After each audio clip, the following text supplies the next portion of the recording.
No, a mí Ahí. no. Sí. Ahora sí. Ahora sí. A Ajá. todos. Bueno, apaguen los micrófonos ahí para que ustedes sepan, pues, para grabar la vaina y bueno.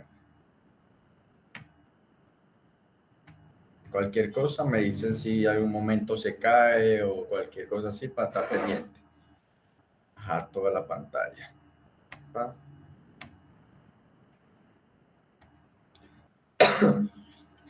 Bueno, entonces, en lo que quedamos ayer fue los betalactámicos, que como ya sabemos, hay 4 familias de betalactámicos. Las penicilinas, que fue lo primero que vimos, pero también están las cefalosporinas, están los monobactámicos y los carbapenem. En realidad, lo que más vamos a desarrollar, aparte de los penicilinas, serían las cefalosporinas, que aunque tienen el mismo mecanismo de acción, bueno, son otros fármacos que algunos tienen incluso más resistencia a la beta-lactamasa y por lo tanto se utilizan en otras ocasiones. Entonces vamos a iniciar con esto, la continuación de beta-lactámicos con cefalosporina. Entonces, ya nosotros vimos esto, lo de las penicilinas, nos queda todo esto de aquí abajo. En cuanto a la cefalosporina, vamos a ver que aquí la estamos colocando de manera general, pero ellas también tienen su clasificación. Vemos el cefadroxilo y la cefalexina, que ellos son de primera generación. En total hay 6 generaciones. Y cada generación tiene un espectro específico para ciertas bacterias, ¿verdad? No todos actúan contra la misma bacteria. Entonces, cefadroxilo y cefalexina fueron los primeros y ellos son los de la primera generación junto con otros 2, pero estos son los que más se utilizan. En cuanto al cefaclor y a la cefuroxima, veremos que ellos son de segunda generación. Lo que es la cefotaxima, la ceftriaxona, que son los que más se utilizan de la tercera generación. Y tenemos otros como el ceftibuten, también es de tercera generación. Y tenemos otro de cuarta generación como la cefepime y la cefpirol. Ya vamos a ver que cada generación tiene su característica, ¿verdad? Y está lo de quinta y sexta generación, como el ceftobiprol y otros nombres ahí feos, pero en realidad eso no se utiliza mucho, porque la mayoría de las veces los tratamientos se dan por generaciones. Se inician primero con los de primera generación, que son los que ya tienen más estudios, los que se conocen más sus reacciones adversas, y bueno, tienen una manera de controlarlo más fácilmente, ¿verdad? Porque ya los de últimas generaciones, ellos son como todavía les hace falta más estudio y no se conocen bien todos los efectos secundarios que podrían tener y por lo tanto se dejan siempre en última instancia. Y además porque algunos son de amplio espectro y ya sabemos que lo que pasa cuando damos antibióticos de amplio espectro. Podemos crear resistencia para una bacteria a la cual no estamos tratando y cuando ésta se presente en como una infección, ahí este antibiótico ya no va a tener ningún efecto. Pero bueno, básicamente es eso. En cuanto a los carbapenem, tenemos en realidad 4, pero estos son los más utilizados, que siempre se utiliza, que por ahí esto ya sigue siendo algo más para infecciones un poco más graves.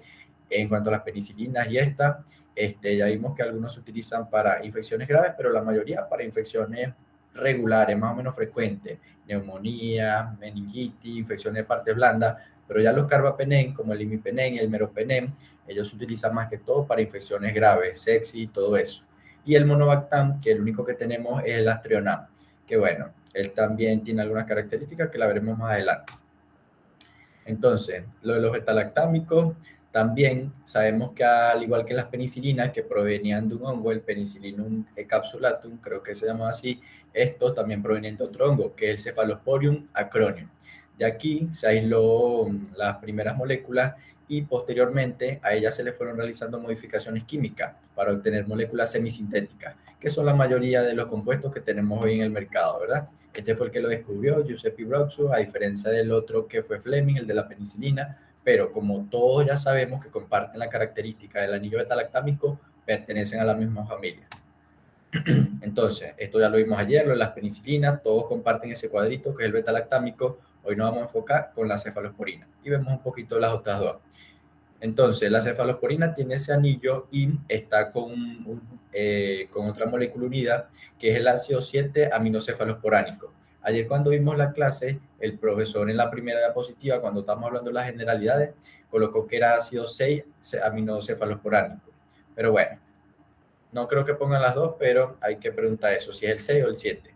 El mecanismo de acción sabemos que lo comparte porque sigue siendo un metalactámico, que ya lo dijimos ayer. Se encargan de inhibir la síntesis de la pared celular de la bacteria cuando está en su fase de crecimiento.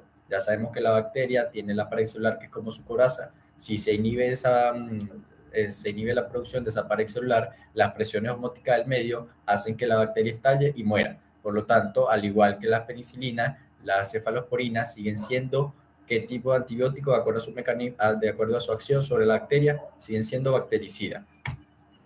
Entonces, aquí está lo de las generaciones. Como les había dicho, hay 6 generaciones. En realidad, bueno, estas generaciones también tienen como una mnemotecnia, ya la vamos a ver, aunque no siempre se cumplen, pero, por ejemplo, en la primera generación, todas empiezan con CEF. CEF, todas.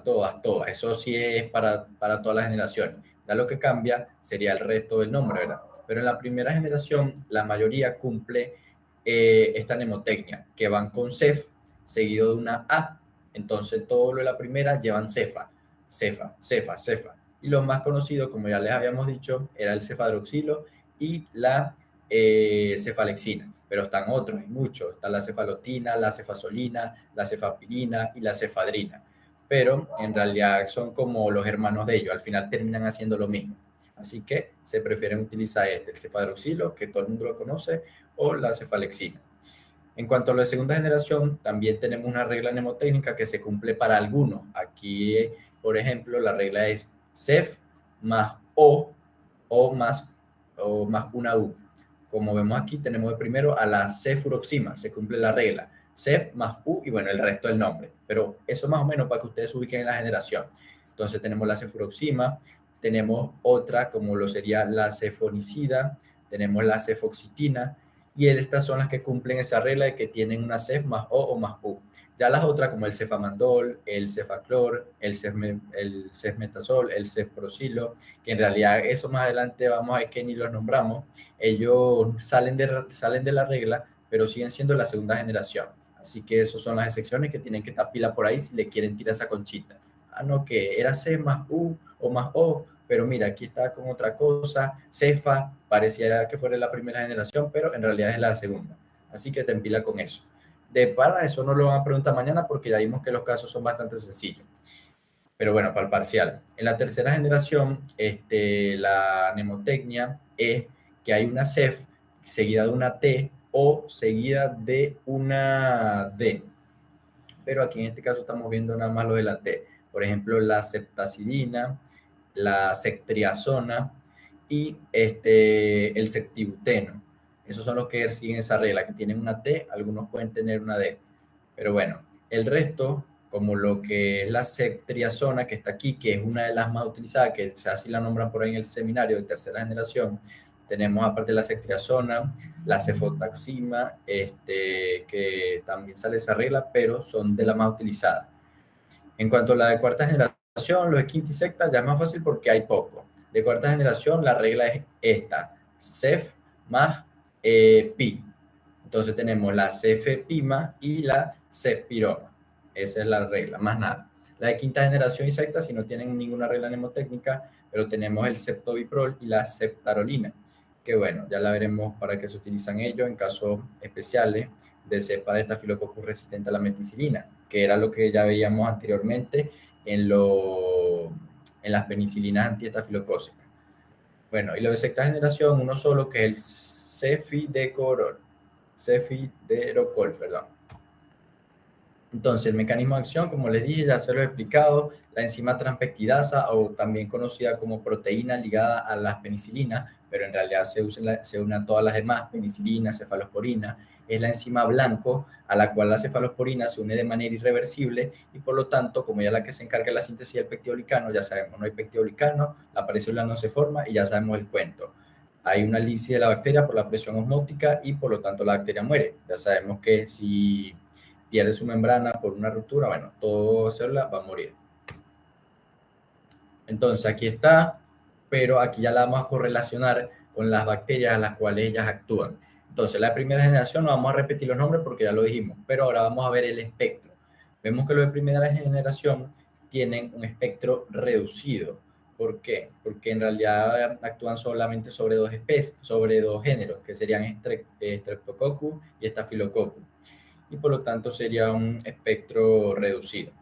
Recuerden que tenemos esa otra clasificación de acuerdo a los espectros, los reducidos, que eran para una o pocas especies, los de intermedio, que son para varias especies, no mayor de 10, y tenemos los de amplio espectro, como el cloranfenicol, que ese no lo vamos a ver aquí, pero bueno, esas son de amplio espectro porque tienen la capacidad de actuar más de 10 bacterias. Entonces eso los puede ayudar a clasificarlos de acuerdo a los espectros.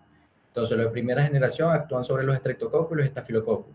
Por lo tanto, estos medicamentos, esta cefalosporina de primera generación, como ustedes ya saben, los estreptococos y los estafilococos, ¿qué tipo de infecciones causan ellos principalmente? Infecciones de piel y partes blandas, ¿verdad? Abscesos, celulitis, erisipela, impétigo, todo eso que nosotros conocemos por micro, ¿verdad? Por lo tanto, ustedes ven que la mayoría de las veces cuando una persona va a cualquier parte que tiene un absceso, una celulitis, los tratamientos iniciales siempre inician la mayoría de las veces con cefadroxilo.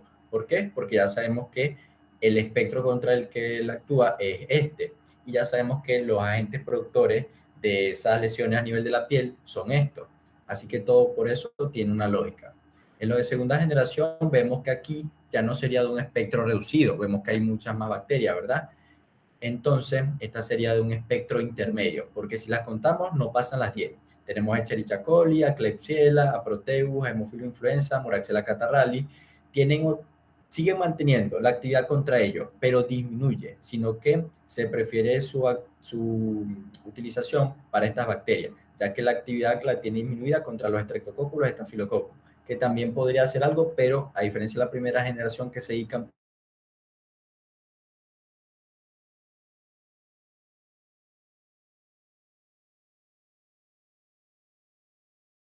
pasa las 10 bacterias, por lo tanto es de aspecto intermedio.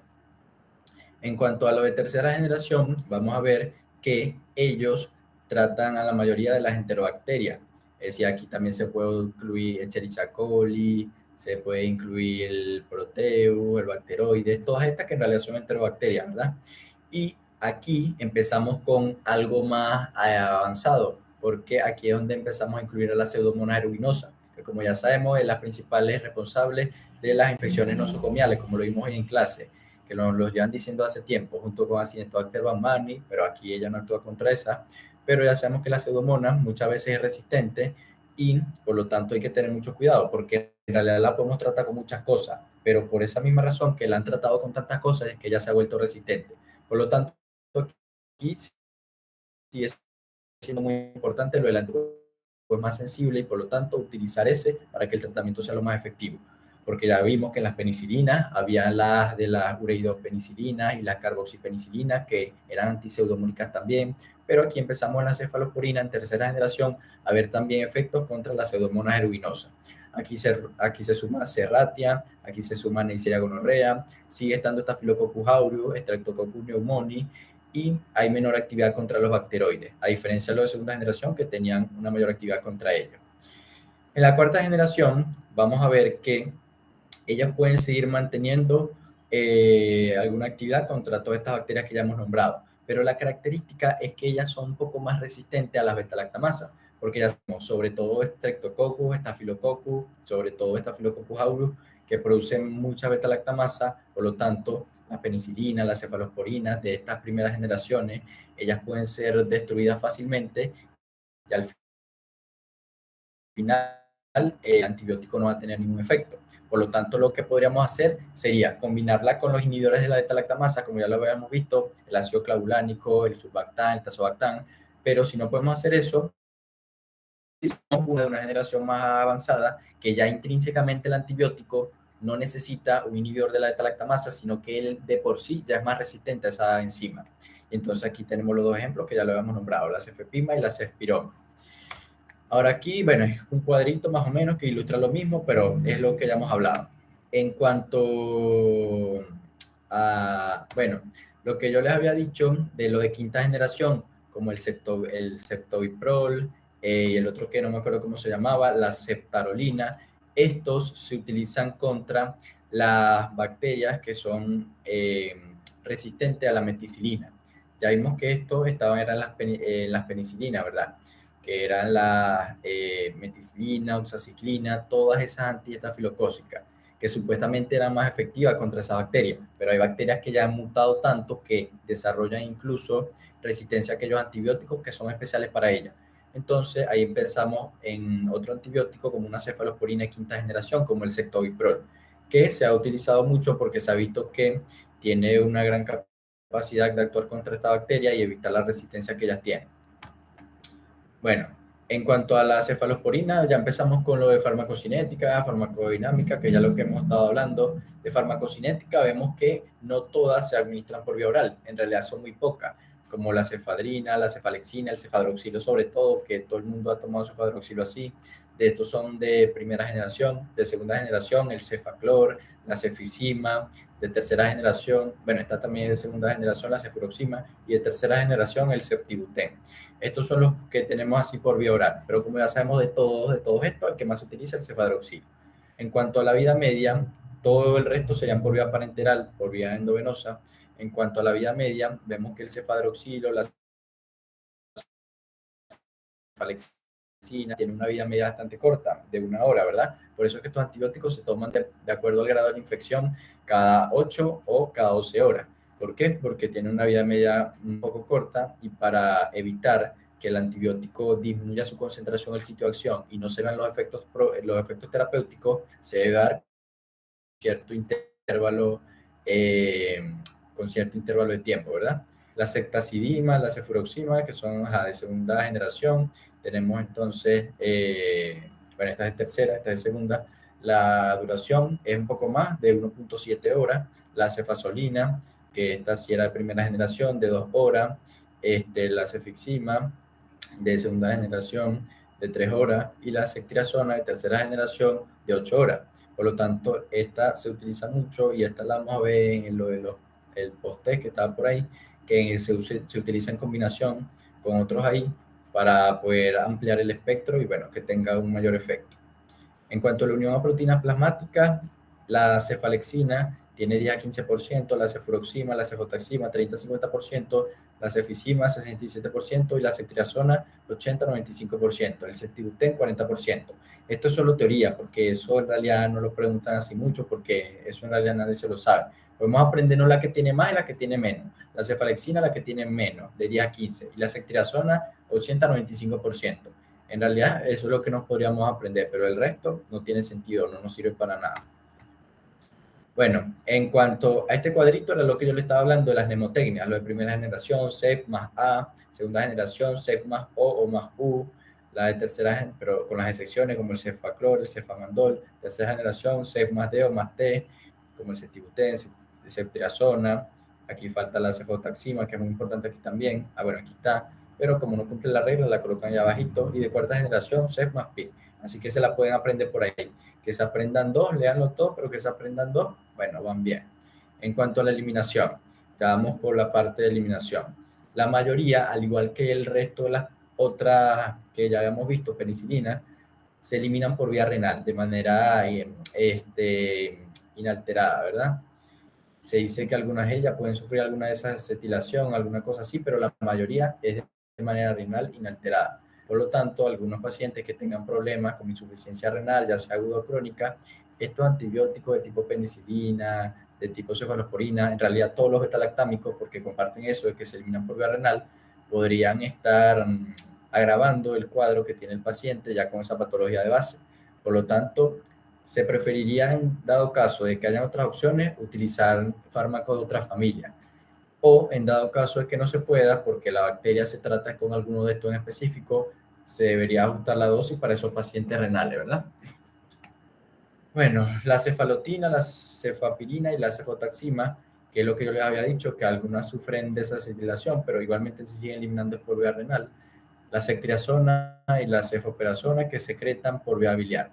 Estos secretan por vía biliar, pero en realidad como son pocos, son indiferentes. Pero la mayoría esto por vía renal, eso es lo que tienen que saber, porque así es que lo preguntan la mayoría. Penetración. En el sistema nervioso central, algunas pueden penetrar, es decir, que tienen la capacidad de atravesar la barrera hematoencefálica. Por lo tanto, vamos a ver como la cefuroxima, la cefotaxima, la ceftriaxona y el cefepime. Y por esto es que en el caso que estábamos viendo del paciente con meningitis, una de las combinaciones que se puede utilizar por allá era la cefotaxima o la ceftriaxona con un aminoglucósido, creo que era que lo ponían, y Esto tenía la lógica porque gracias a que pueden atravesar la barrera hematoencefálica, para tratar una meningitis son adecuados. Por eso se dice que el tratamiento empírico de la meningitis en adultos es con estos antibióticos, por la capacidad de atravesar la barrera hematoencefálica y también de eliminar a la bacteria que es la Neisseria meningitis, la más común, ¿verdad? O también los otros que la causan.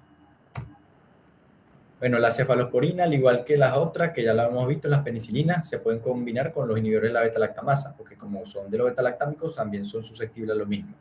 Entonces, la cefoperazona se puede combinar con el surfactán, la ceftazidima con el avibactán, el sectosolano, que ni siquiera lo habíamos nombrado antes, con el tazobactán, la cefotaxima con el ácido clavulánico. Bueno, en realidad ustedes van viendo ahí y cuando vean alguno de estos inhibidores, ya saben que esa combinación se puede. Lo que hace es que cuando hacemos esta combinación que estamos buscando nosotros, estamos buscando hacer un sinergismo de potenciación. ¿Por qué?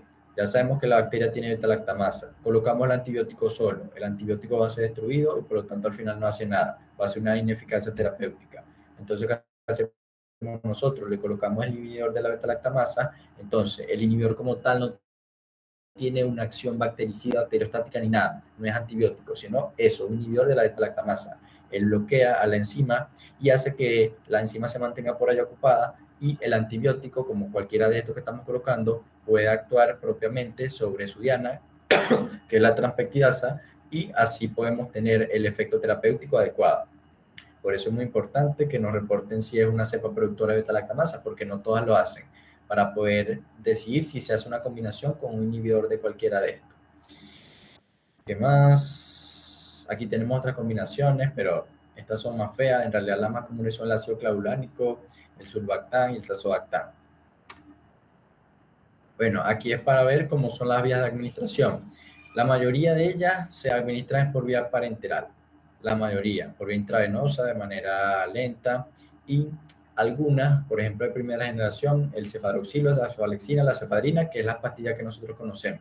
Pero algunas también tienen incluso presentación, como lo estamos viendo aquí. La cefadrina tiene tanto presentación vía oral como parenteral. Pero el cefadroxilo sí es solamente vía oral. De segunda generación tenemos la cefuroxima, el cefaclor, estas que están aquí. Estas son las únicas por vía oral y el resto sí es solamente por vía parenteral, por vía endovenosa. Tercera generación, el, la cefixima, el cectibuten, que era lo que habíamos nombrado, los otros ni lo habíamos visto. La mayoría se administra por vía parenteral. Como vemos, la mayor parte de la lista está para acá, pero algunos podrían ser por vía oral. Y de cuarta generación, bueno, ni siquiera se administran por vía oral, ya estos son, a partir de la cuarta generación, la quinta y la sexta, ya eso solamente vía parenteral.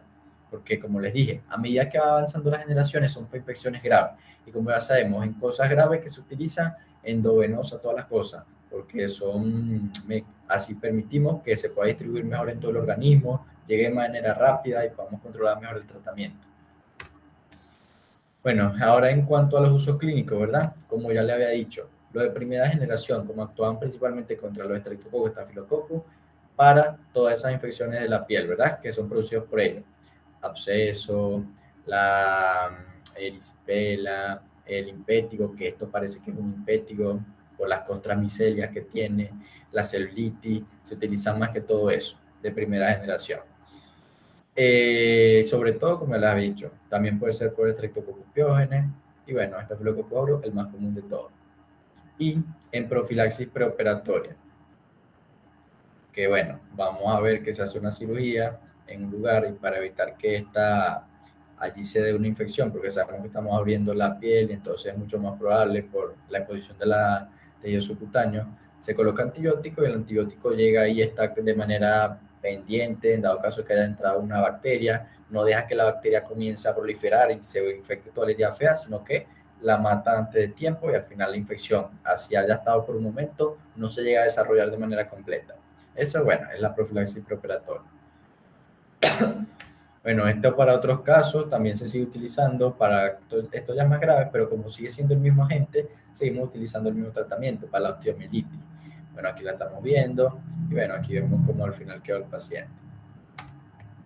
Otro usos, bueno, se puede utilizar también para Treponema pallidum, pero como ya sabemos, lo preferido para la sífilis Treponema pallidum son las penicilinas de espectro amplio, las penicilinas G-benzatínicas, que ya sabemos que son aquellas que tienen la capacidad de actuar contra una gran cantidad de bacterias.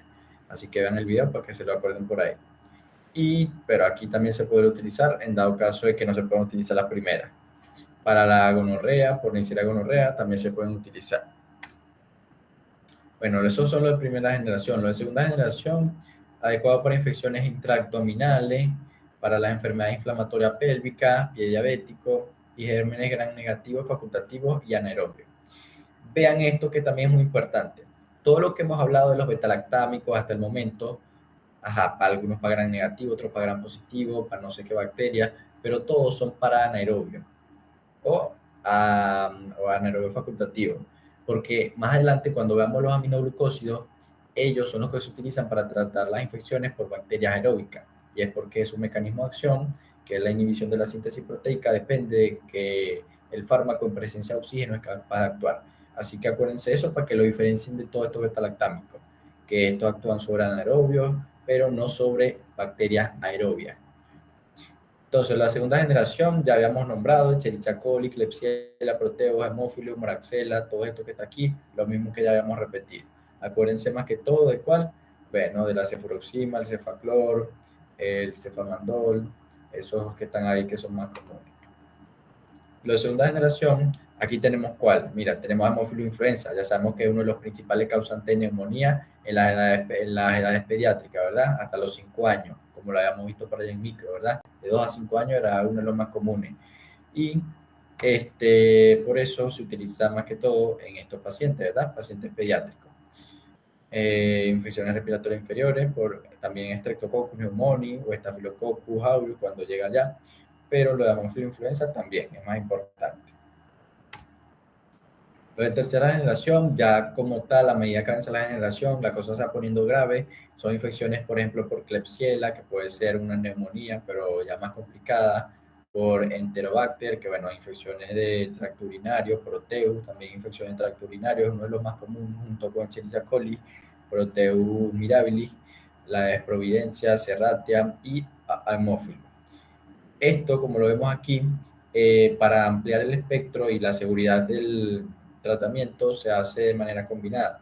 Es decir, la cefalosporina, cualquiera de estas que están aquí, con un aminoglucósido, que lo vamos a ver más adelante. Por ejemplo, la gentamicina, la neomicina, la micacina, cualquiera de esas lo podemos combinar con esto para tener un mayor espectro. De todas maneras, eso lo recordamos por allá. Lo más importante, bueno, las que están aquí, la cefotaxima, la ceftriaxona, estos son en realidad los más importantes, esos son los que nos nombran por allá en el seminario. Y bueno,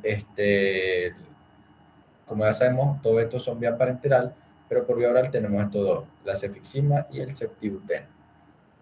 Aquí ya lo vemos, enterobacterias, pseudomonas, como les dije, ya a partir de aquí la cosa se empieza a complicar, entonces lo utilizamos para bacterias más resistentes. Serratia, gonorrea, Staphylococcus aureus, Streptococcus pneumoniae, y tiene menor actividad contra los bacteroides, a diferencia de los de segunda generación, que ellos tenían actividad contra ellos, ¿verdad? Entonces, otra diferencia. Bueno, aquí vemos lo del ceftibuten y la cefixima, que bueno, ambos son de tercera generación. Estos se suministran por vía oral, son los únicos dos, por eso lo vamos a desarrollar un poquito más. Son más activas frente a las bacterias gram negativas, menos activas frente a los gram positivos que otras cefalosporina de tercera generación. Esto deberá ser por la gruesa capa de pectiolicano que presenta la gram positiva, que dificulta un poco más su paso. Ellos, como ya sabemos, a partir de esta generación van incluso el antibiótico va siendo más resistente a la beta-lactamasa, por lo tanto se van utilizando más para esa bacteria. Bueno, aquí tenemos otro ejemplo, Streptococcus pyogenes, Pneumoniae, lo que ya habíamos hablado. Entonces, al final, para infecciones respiratorias, la bronquitis crónica y sinusitis aguda, que cualquiera de estos agentes podría causar esto. Bueno, lo que yo le había dicho hace rato cuando estábamos viendo el cuadrito al principio, que las de tercera generación se utilizan en el tratamiento empírico de la meningitis en adultos. Por eso es que en el caso clínico están estas, son las que se nombran, la cefotaxima o la ceftriaxona, más vancomicina y ampicilina.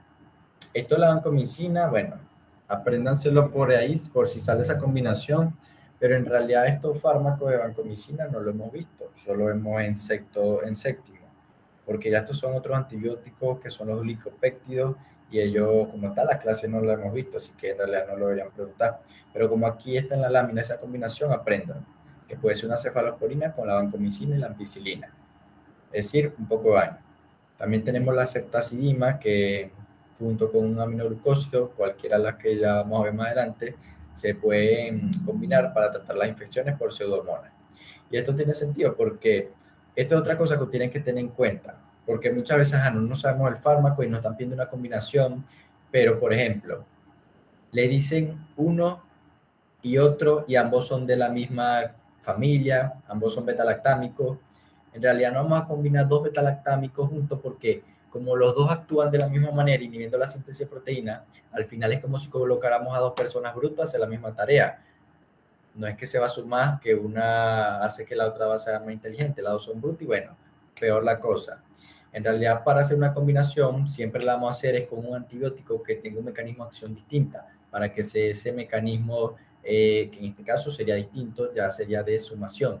Por ejemplo, la ceftriaxona, que ya sabemos, inhibe la síntesis de la pared celular, pero, bueno, la ceftazidima, que es esa la que estamos viendo, con un aminoglucósido, que ya lo vamos a ver que inhiben son la síntesis de proteína. Como cada quien está actuando en un lado distinto, en parte vital de la bacteria, uno le está dando en el corazón, el otro en el cerebro, vamos a suponer así, como actúan de manera distinta, el efecto va a ser mayor.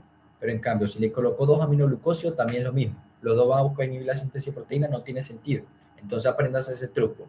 Siempre que vayamos a hacer una combinación, tiene que ser con dos antibióticos que tengan distintos mecanismos de acción, o que no intervenga en su acción. Por ejemplo, que ya hayamos visto las penicilinas o las cefalosporinas con inhibidores de la lactamasa, que como tal no le hacen nada a ella, sino que potencian su efecto. Entonces, para que saquen las conclusiones por ahí. Bueno, ya lo hemos dicho, lo de cuarta generación, como ya son más resistentes a la beta-lactamasa, aquí ya sabemos que tenemos dos ejemplos, la cefepima y la cefpiroma, se utilizan en el tratamiento empírico de las infecciones nosocomiales, que en realidad pueden ser muchas, ¿verdad? Por pseudomonas, por acinetobacter, por muchas, pero bueno, eso es la característica, porque ellos en realidad siguen manteniendo el espectro contra estas bacterias que están aquí. Ajá, ya que... Ah, bueno. Entonces, lo de cuarta generación, lo que nos nombra ellos, el Enterobacter, Citrobacter, Serratia, pero contra Pseudomonas, Acinetobacter también pueden actuar. Entonces, espectro antimicrobiano para gran negativa, más amplio, todas las que hemos nombrado son gran negativas, aquí de tercera generación. Lo de Pseudomonas, que no estaba allá, pero como les digo, es por lógica. Mejor actividad que la ceftazidina, que era de tercera generación, contra la gran positiva, como Staphylococcus aureus, Streptococcus pyogenes y Streptococcus pneumoniae. Siguen manteniendo los efectos de las primeras generaciones, pero la característica esta que nos lo hace más ideales para tratar esas bacterias que presentan la resistencia. Tiene actividad frente a la mayoría de los gérmenes productores de beta-lactamasa y carece de actividad frente a anaerobio. Lo mismo que yo le he dicho, todo lo que estamos viendo aquí, bueno, en este caso sale la regla. Lo que habíamos visto, todos actúan sobre anaerobio o anaerobio facultativo. Aquí en este caso, ellos no actúan sobre las bacterias anaerobias, sino solamente contra, me imagino que será las aerobias por lógica. Pero bueno, esas cosas en realidad no la van a preguntar, eso no lo sabe nadie. Las de quinta generación. El primer beta-lactámico con actividad frente a la cepa resistente contra la meticilina. Ya yo les había dicho que la meticilina es una penicilina que se utiliza para Staphylococcus, aureus, epidermidis, pero como se utilizaron de manera, sobre todo eso era antes, cuando no se hacían los cultivos, los antibiogramas, cuando estos antibióticos salieron, porque en realidad son bastante viejos, se utilizaban así porque sí, no se sabía ni qué era y le daban ese era el antibiótico porque era el que existía. Pero la bacteria esa, como Staphylococcus aureus, logró desarrollar la resistencia contra esa meticilina. Como ya no se puede utilizar ella, utilizamos a la cefalosporina de quinta generación, que se ha visto que tiene bastante actividad contra esta bacteria. Por lo tanto, la agarramos, si no la agarramos por este lado, la agarramos por el otro. de amplio espectro, sigue aumentando su espectro. Entonces, contra todas estas bacterias que son resistentes, por ejemplo, este Staphylococcus aureus resistente a la vancomicina, Staphylococcus aureus resistente a no sé qué, pero bueno, es eso, resistencia a todos esos antibióticos. Actividad bactericida, siguen siendo bactericidas y es por su afinidad, aquí es una trampectiasa específica, que sería la proteína ligada a la penicilina 2A. El sectoviprol puede jugar un papel en el tratamiento de infecciones graves por Staphylococcus aureus. Es por lo mismo, porque como tiene la capacidad de evadir esa resistencia y destruir la bacteria, aquellas que resistan a todos los antibióticos previos, al final tenemos que caer en esto. Y la eliminación sigue manteniéndose por vía renal y, como les dije, ya a partir de la cuarta, de la quinta y de la sexta, ya todos son por vía parenteral endovenosa. Aquí vemos el de sexta generación, que es uno solo, el cefiderocol, infecciones por enterobacterias productoras de carbapenemasa. Las carbapenem, ya vamos a verlo, pero se utilizan, como les había dicho, para infecciones graves, pero en dado caso que también una bacteria sea resistente, que vamos a ver que nos vamos por una cefalosporina, pero ya la última generación, que tiene la capacidad de actuar contra esa bacteria que producen las carbapenemasas, que son un mecanismo de resistencia de esa bacteria, ¿verdad? La vida media de 2 a 3 horas, eliminación también renal, y esta, como no se han realizado en estudios menores de edad, no se recomienda uso en pacientes que tengan una edad menor a esto. Como aquí lo vemos, esta de sexta generación, el mismo cuento que yo le había echado.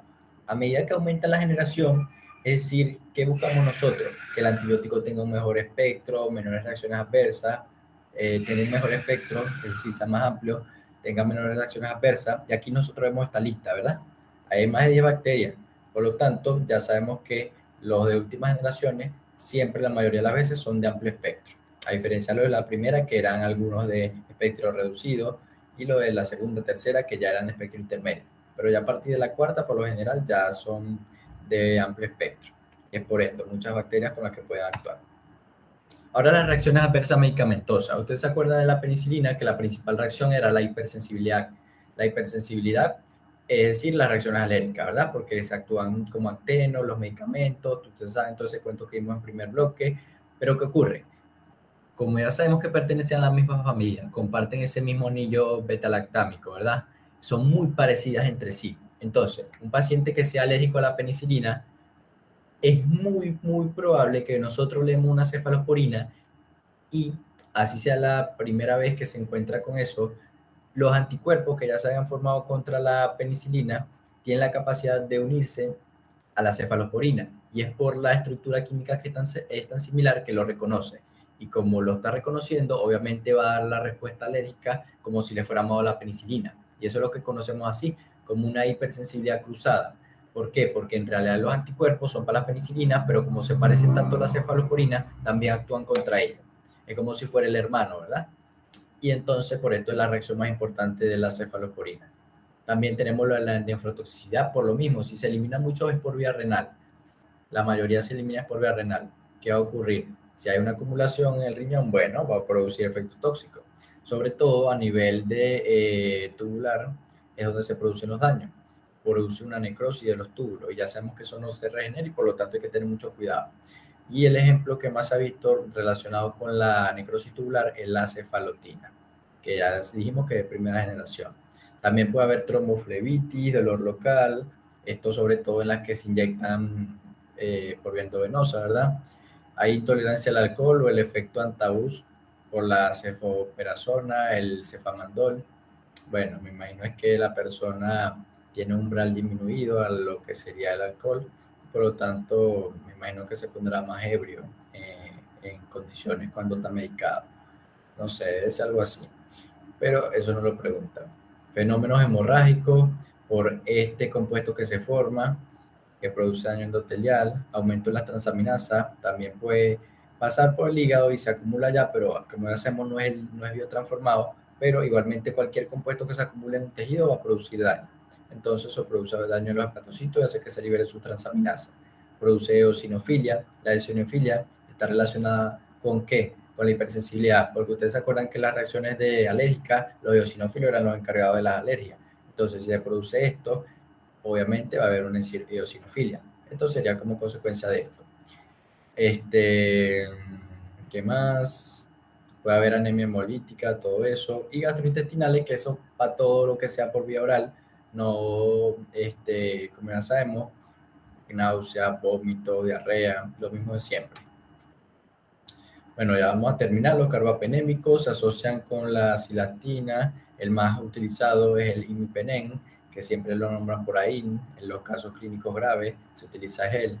Vemos que es resistente a la mayoría de las beta-lactamasa, pero como ya vimos, hay bacterias que producen las carbapenemasas. Y ahí es donde utilizamos la cefalosporina de quinta generación, como ya lo hemos visto, ¿verdad? Esta actúa tanto contra aerobios y anaerobios, a diferencia de las penicilinas y cefalosporina que actúan la mayoría era contra anaerobios. Este se actúa contra todo, casi. Por eso es que él es de amplio espectro. Es inactivo por vía oral, por lo tanto, la mayoría él se utiliza solamente por vía parenteral. En cuanto al mecanismo de acción, sigue siendo un metalactámico, lo mismo, inhibe la síntesis de la pared celular. Vida media corta de 1 hora, inactivado por una dipeptidasa en el túbulo renal. Él es allá inactivado en el túbulo renal y secreta por allá por el riñón. Es decir, que tanto la biotransformación, bueno, esto no, en realidad no es una biotransformación, sino que bueno, es una inactivación del fármaco. Pero como todo ocurre en el riñón, aquí podemos decir que la principal vía de eliminación sigue siendo renal.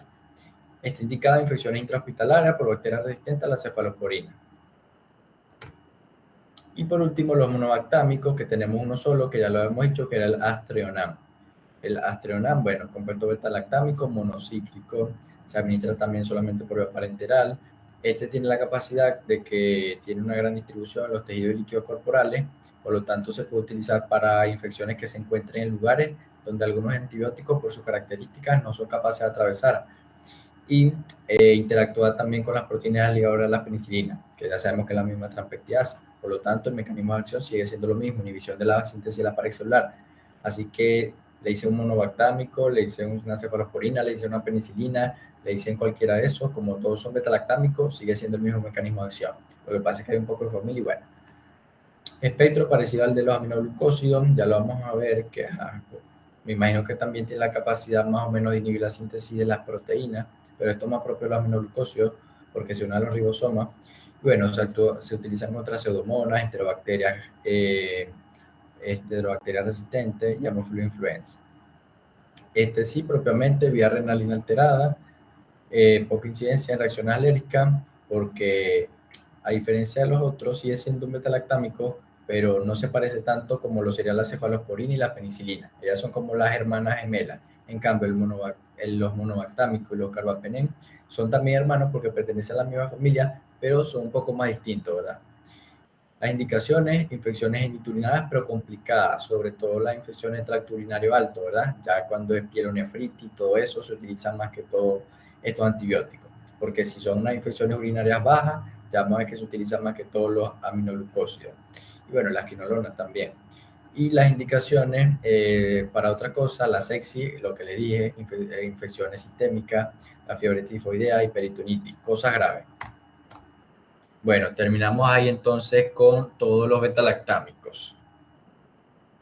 Vamos a ver, 43 minutos, sí, más o menos. Es que eso es lo que iba a durar porque es que tampoco es tan corto. Vamos a darle entonces con los aminoglucósidos. Que esto sí lo vi un poco más corto.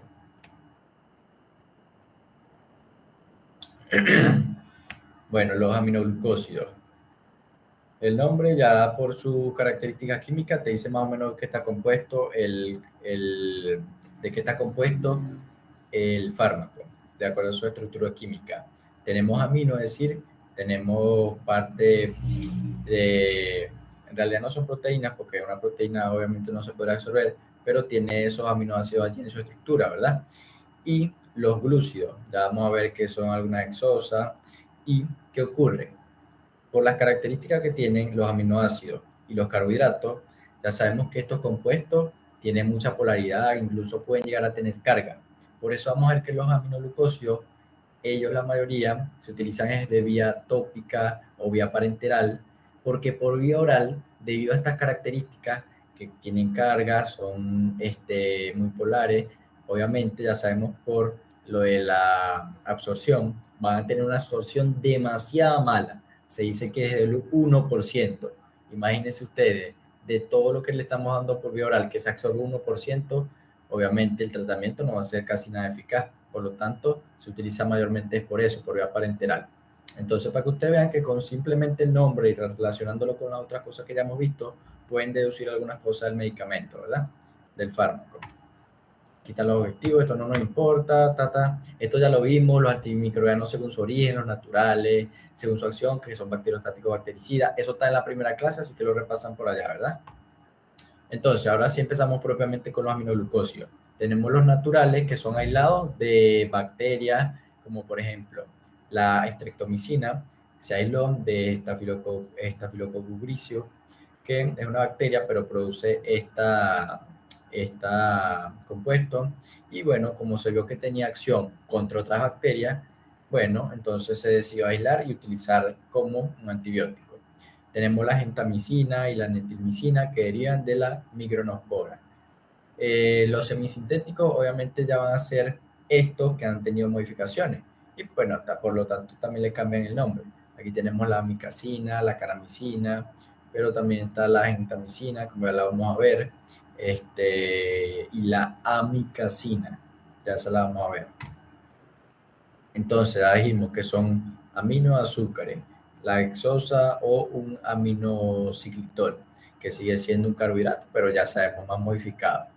Eh, ¿Qué más? Entonces, los aminoglucósidos, podemos decir que son aminociclitoles, aminoglucídicos. Pero bueno, eso ya más química orgánica. Nosotros no estamos en química orgánica, así que eso no nos importa.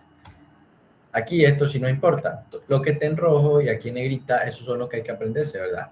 Porque vemos que ellos tienen como algunos subtipos, que neomicina B, la paromomicina, pero en realidad la que nos interesa más es el principal. Entonces tenemos caramicina, que la amicacina, la tobramicina, que no la habíamos nombrado, que es muy utilizada para el tratamiento de la conjuntivitis bacteriana. Ustedes cuando han tenido, bueno, no sé si han tenido una conjuntivitis, no se echan unas gotas que se llaman Todec o unas cremas que son gel, que uno se lo coloca ahí, que tienen ese compuesto activo que es la tobramicina. Y es porque, bueno, es efectivo a nivel tópico ocular contra la bacteria productora de la conjuntivitis. Y por eso se cura rápido con eso, con una tobramicina. Siempre que sea de origen bacteriano, ¿verdad? Porque si es viral o si es una conjuntivitis alérgica, obviamente no le hace nada. Pero bueno, la canamicina, la amicacina, la tobramicina, la gentamicina, la neomicina y la streptomicina. Como tal, eso es más o menos lo que hay que saberse. Y bueno, estos son los subtipos, pero ajá, eso no nos importa. Que la canamicina A y B, o que la cisomicina, la nitimicina, bueno, en realidad las más usadas son estas. Pero la estructura química es para que sigamos viendo y entendiendo lo que ya les había explicado. Tenemos una estructura que tiene, mira, un poco carbohidratos. Además tiene los grupos aminos que podrían tener más polaridad. Esto es lo que hace que ellos tengan una muy mala absorción por vía oral. Por eso se dice que es el 1% que se absorbe. Y por eso ya prácticamente no se utilizan por vía oral, sino tópica o intravenosa. Aquí tenemos entonces la gentamicina, la neomicina y la canamicina. Aquí la estreptomicina, que dijimos que es producida por una bacteria. Y bueno, aquí ella coloca, muchos de los profesores hacen esto, la diferencia entre la pared celular de los gram positivos y los gram negativos, porque esto nos sirve para nosotros entender cómo son más efectivos unos antibióticos contra una gram positiva y una gram negativa.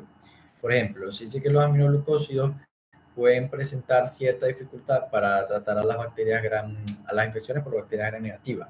Y es por lo mismo. Como ya sabemos, ajá, ella como tal tiene una capa de pectiolicano delgada, ¿verdad? Pero como tiene una membrana externa, en esta membrana externa hay porinas, esas porinas pueden disminuir su permeabilidad e impedir el paso del antibiótico. Y ese sería un mecanismo de resistencia, porque el antibiótico como tal debería actuar aquí, ¿verdad? Pero si no pasa esa membrana externa de la gram negativa, es un poco más difícil que el aminoglucósido pueda terminar de eliminar la bacteria.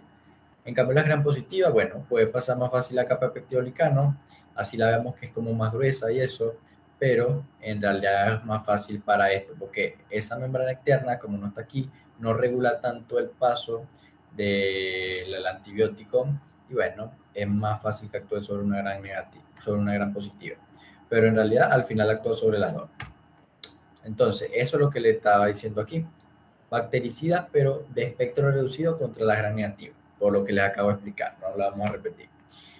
Las generalidades, bueno, los representantes, ya les dije que era lo más importante que habíamos visto ya en la primer cuadrito, la neomicina, canamicina, tobramicina, micacina, mitimicina, gentamicina, la estreptomicina, en realidad ya esa no se utiliza casi, aunque fue la primera que se aisló, pero ya sabemos que se van mejorando y utilizando los que sean con menos reacciones adversas y que sean más seguros ahorita, ¿verdad? Y esto es muy importante. Ya aquí vamos a empezar a retomar este concepto.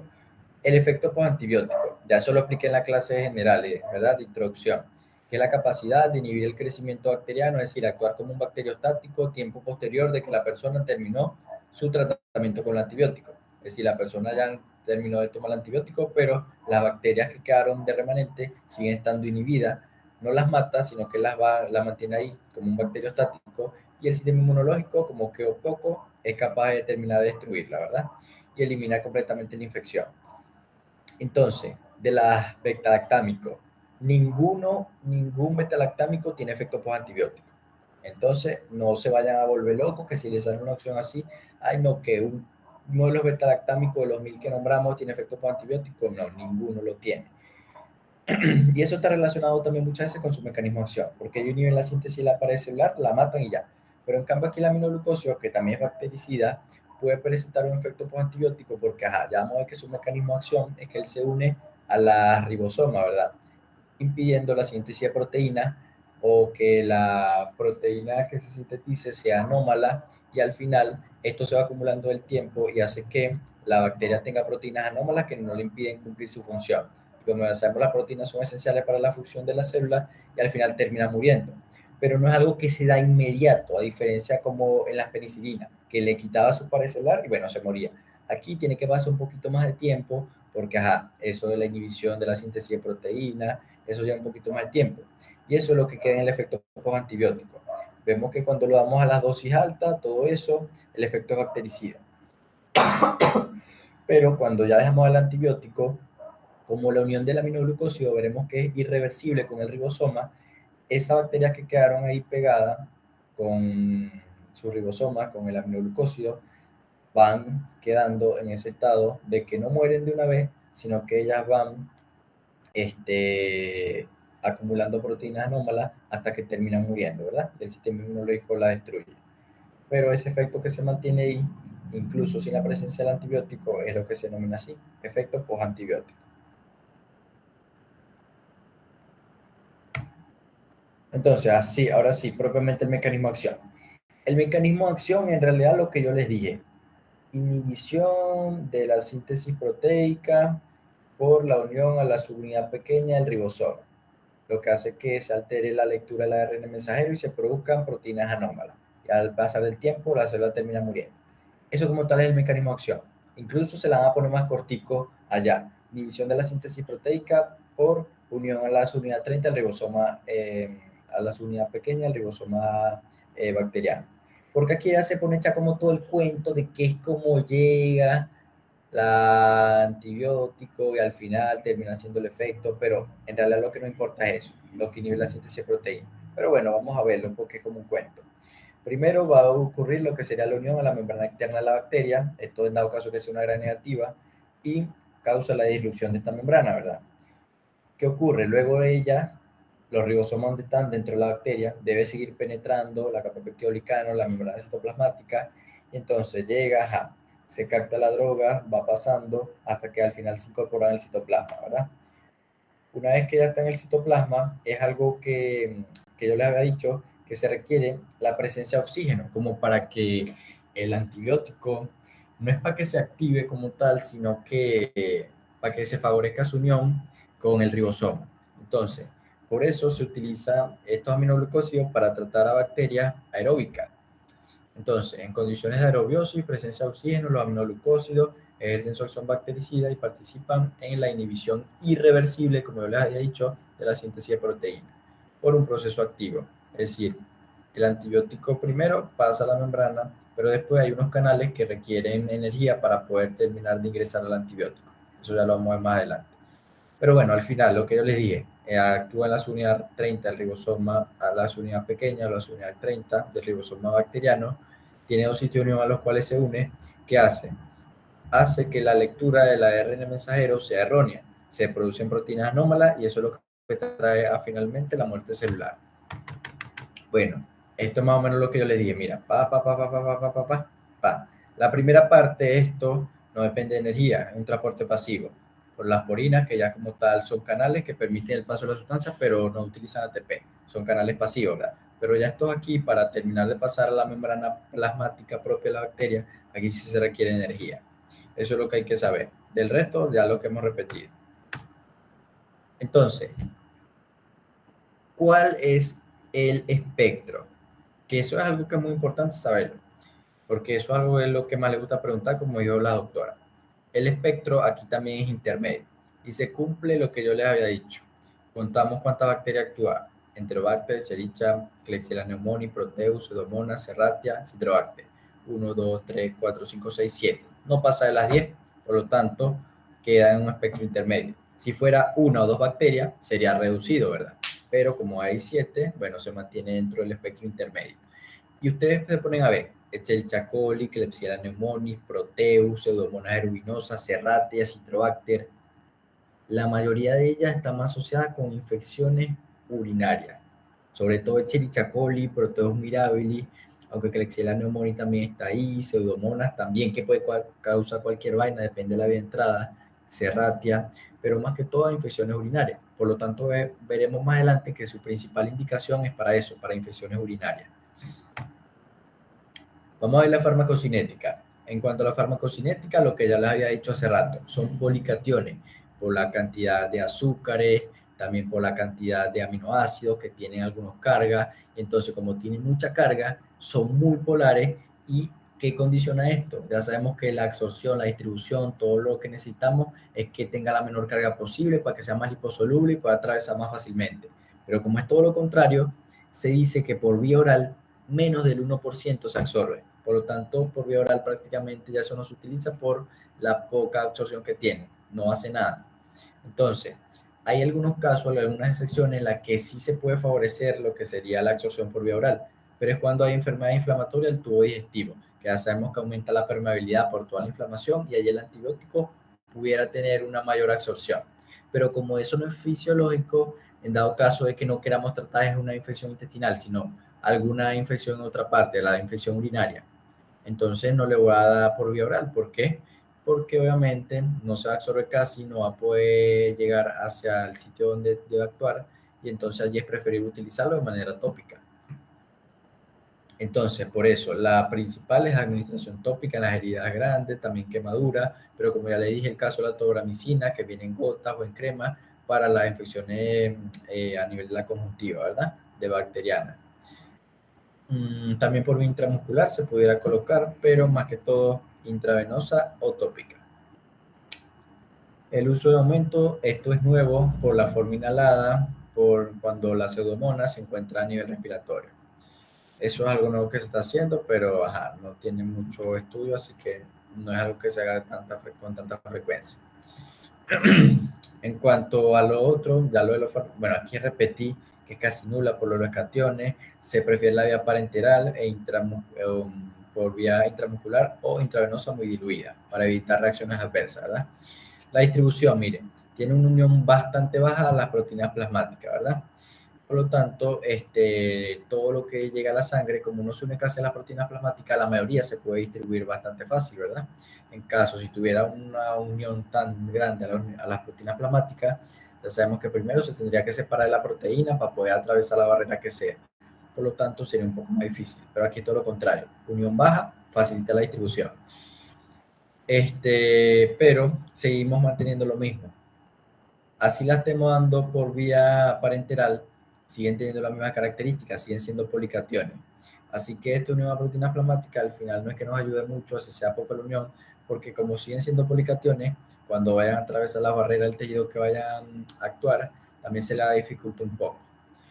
Pero algo que tiene muy característico, y esto también, eso puede ser que lo pregunten, las reacciones adversas características son dos: la ototoxicidad. porque se acumula en el oído interno, en la endolinfa, pero sobre todo en la perilinfa. Como se acumula ahí, él produce una degeneración, un daño permanente a las células del órgano de Corti, y lo que puede llegar a producir que esa toxicidad al final puede llegar a causar una hipoacusia, o en dado caso que se haya un paciente que tenga una patología de base, ya tenga una hipoacusia de base, si le damos un tratamiento con esto de manera así no regulada, pudiéramos hacer nosotros con este tratamiento que de una hipoacusia pase a la anacusia completa, que quede sordo, ¿verdad? Y ahí es peor, ¿verdad? Por eso es que ahí es muy importante tener en cuenta estas reacciones adversas de ellos, y es porque se acumula en ese tejido.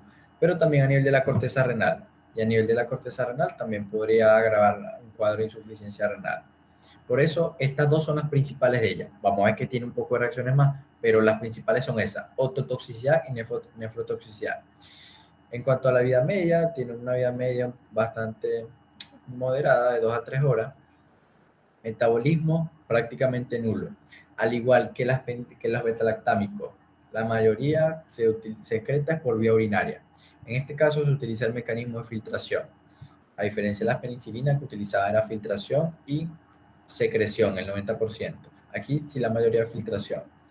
Y todo esto que hemos venido hablando, lo de que primero, lo de la absorción, lo de la distribución, por la estructura química que tiene, por lo de que se acumula en algunos sitios y puede llegar a producir reacciones adversas graves, como la sordera o como la insuficiencia renal, daño renal. Esto hace que los fármacos tengan un margen terapéutico bastante estrecho. Por lo tanto, hay que tener mucho cuidado a la hora de usar. Entonces, uso clínico, infecciones por bacterias aerobias gram negativas. Entonces, para estas infecciones por bacterias aerobias gram negativas, podemos utilizar la gentamicina, la tobramicina, la etilmicina, la micacina. Y aquí tenemos los ejemplos: Escherichia coli, Enterobacter, Klebsiella, Proteus, Serratia, Pseudomonas aeruginosa. Y hay sinergia con la carbenicilina. ¿Se acuerdan? Que era una carboxipenicilina, ¿verdad? Que se utilizaba también para esta misma bacteria, pero como los mecanismos de acción son diferentes, obviamente podemos hacer una combinación entre un aminoglucósido y una penicilina.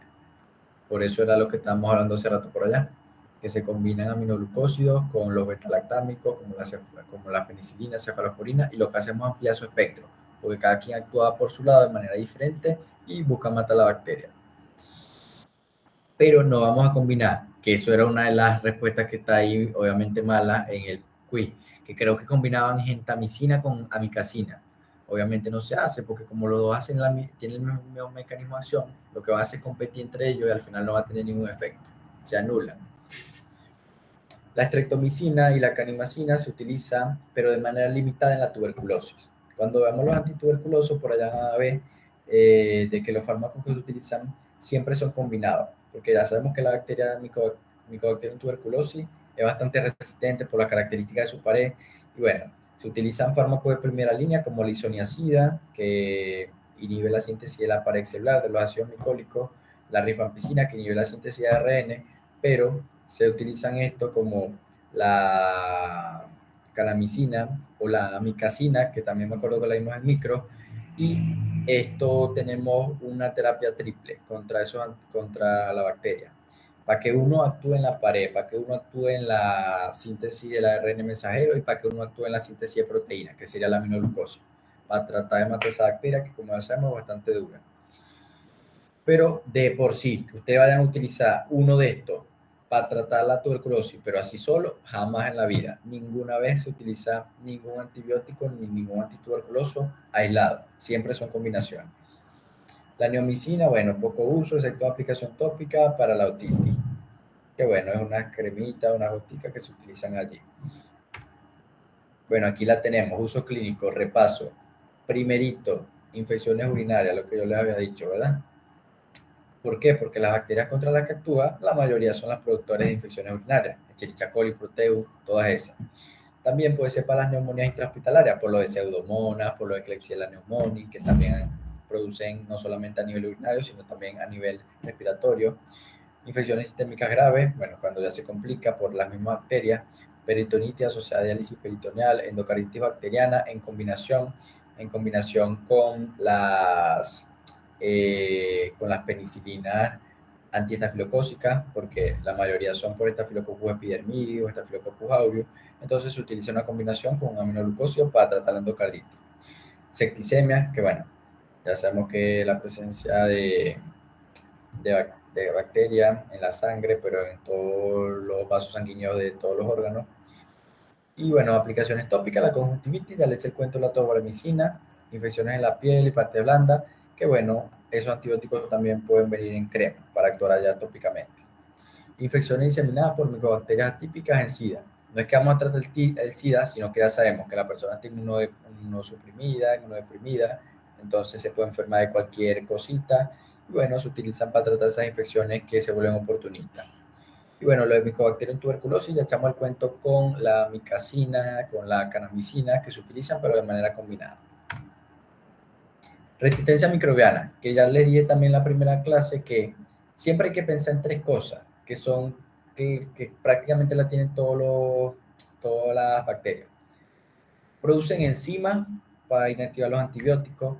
Aquí ya vamos a ver que hay tres enzimas, tram, la acetiltransferasa, no me acuerdo las otras, pero en realidad son enzimas que inactivan el antibiótico, ¿verdad?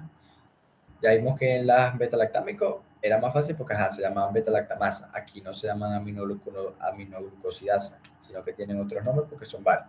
Pero bueno, son enzimas que inactivan el antibiótico y impiden su acción. Alteración en la superficie celular que impide la permeabilidad del transporte interior de las células, es decir, la membrana ectoplasma, la membrana externa que tiene las porinas, pueden disminuir su permeabilidad, el antibiótico ya sabemos que pasa por ahí. Entonces, si le cierran la puerta, ¿por dónde entra? Por ningún lado. Y como ya sabemos, el actúa es adentro en el ribosoma. Entonces, si no llega al sitio del sitio blanco, el sitio diana, donde va a hacer su acción, el antibiótico no hace nada. El receptor, que esto es algo más raro que pasa, porque ya implica un proceso más grande, como lo es una mutación, ¿verdad? Que esa parte donde él se une al ribosoma cambie, mute, y ya el aminoglucósido, como el módulo de llave cerradura, no va a encajar ahí, y por lo tanto, la unión que hay ya no va a ser irreversible, sino que podrá ser una unión bastante lábil, reversible, y el antibiótico se une, pero se suelta otra vez, se une y se suelta otra vez, y al final el efecto no va a ser muy bueno, ¿verdad? Por lo tanto va a ser resistente contra ese antimicrobiano. Y la resistencia natural, las bacterias anaerobias estrictas facultativas, porque como ya dijimos, ellas actúan solamente sobre las aerobias. Bueno, aquí está lo de las enzimas, ya es como un poquito más de desarrollo, pero en realidad tenemos eso, ¿verdad? Tenemos la acetiltransferasa, que lo que hace es una acetilación del compuesto, lo inactiva, la adeniltransferasa, que adenila el grupo hidroxilo, y bueno, la inactiva también, y la fosfotransferasa, que fosforila el grupo hidroxilo, y bueno, lo hace inactivo también.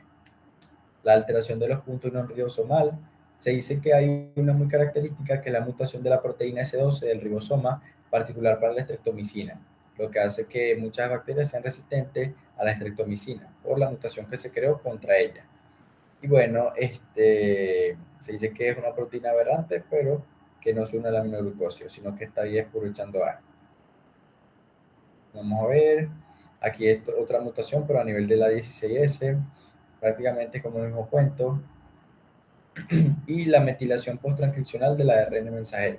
Es decir, esta metilación hace que el ARN mensajero se une al ribosoma e impida la unión del antibiótico. Aquí está esto no nos importa, pero bueno. Las contraindicaciones, como ya le hemos dicho, las principales reacciones adversas, que no es lo mismo que contraindicación, pero es algo como que si hacemos la reacción adversa y la hemos relacionado con esto, obviamente va a ser una contraindicación. Si produce ototoxicidad, va a estar contraindicado para problemas que tengan, pacientes que tengan problemas con la audición, porque agrava el cuadro. Los que tengan nefropatía, ya sean crónicas o agudas, también va a agravar el cuadro porque se acumula a nivel renal y produce nefrotoxicidad.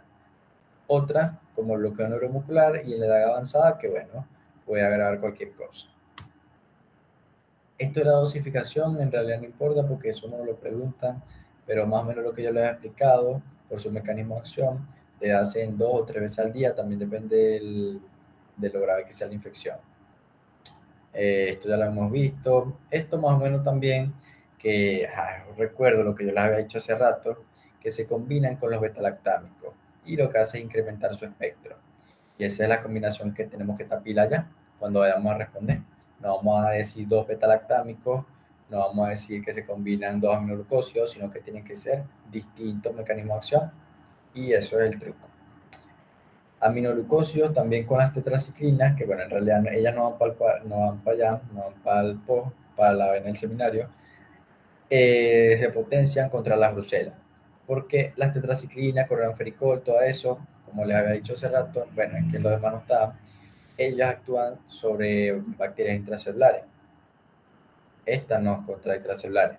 Pero, como ya sabemos, la brucela es intracelular y es intracelular facultativa. Puede estar en una parte intracelular y otra parte intracelular. Entonces, se utiliza combinado. Se matan con los aminoglucósidos las extracelulares y con las tetraciclinas las intracelulares. Por eso se dice que potencia su efecto contra la brucela. También con los diuréticos de asa como la furosemida y el ácido betaclínico aumentan la nefrotoxicidad porque hace que se acumulen allá. Y bueno, también aumenta el efecto de los anticoagulantes orales, lo que podría hacer que la persona, bueno, en casos más raros, pudiera desarrollar hemorragia. Bueno, la toxicidad, de aquí son probablemente los efectos adversos, hasta un 50% pueden ser reversibles, pero en tratamientos cortos. Pero si ya es un tratamiento un poco más prolongado y ya la persona tenía la patología de base, una hipoacusia, al final lo termina dañando completamente y bueno, la persona queda sorda. La nefrotoxicidad, 25%, esta sí es irreversible porque como ya sabemos a nivel renal, las células no se pueden regenerar y bueno, lo que ocurre es eso, un daño irreversible. Y aquí depende de la dosis. Mientras más dosis es, mayor acumulación a nivel renal, por lo tanto, mayor daño. Bueno, aquí es como más el mecanismo como se da. La toxicidad cuando es irreversible, ya es ¿por qué? Porque hay una destrucción de la célula ciliar externa del órgano de Corti y la vía vestibular. Y esta aquí también se vuelve dependiente de la dosis. Y en pacientes que tengan idiosincrasia relacionada con mutaciones, que hay pacientes que, bueno, con una pequeña dosis puede incluso desarrollar esa autotoxicidad, así sea un tratamiento corto y con una pequeña dosis, pero bueno, porque ya está predispuesto por sus factores genéticos, también puede llegar a desarrollar una hipoacusia o una sordera permanente. La nefrotoxicidad, bueno, reversible, pero va a ser dependiente aquí del tiempo, también de la concentración. Aquí la nefrotoxicidad se da porque causa una necrosis en la célula del túbulo proximal. Ya sabemos, no se regenera. Esto produce una reducción del filtrado glomerular y al final podemos producir una insuficiencia renal. Bueno, esto es síntomas clínicos, el tinnitus que es de tono agudo, deficiencia de la audición, todo eso, lo de cefalea, vértigo, cualquier síntomas relacionados con un daño en el oído interno. Así que no solamente va a ser la parte de audición, sino también la parte vestibular. Por eso se explica el vértigo. Bueno, otra vez vuelvo a repetir, para estos profesores, no sé por qué no hacen eso más resumido, pura la tanta paja, ortodoxicidad, nefrotoxicidad, bloqueo neuromuscular cuando se administra por intravenosa. Y bueno, otro, neuritis, hipersensibilidad, como todos, la mayoría puede producir hipersensibilidad, cualquier alergia, eritema, anafilaxia, RAS, que son una forma en la que se presenta la hipersensibilidad, discrasia sanguínea y diarrea por mala absorción. Bueno, terminamos los aminoglucósidos. Vamos con la quinolona, ¿verdad?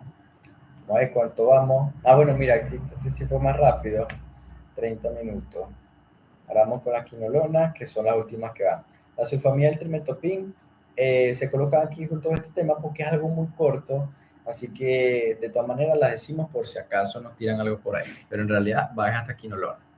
Eso es lo que dice el guión del seminario.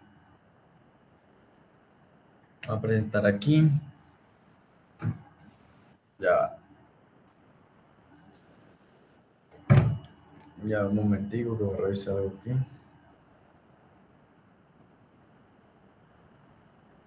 Pam, pam, pam, pam, pam. A la preparadora mandando la descripción del teratoma.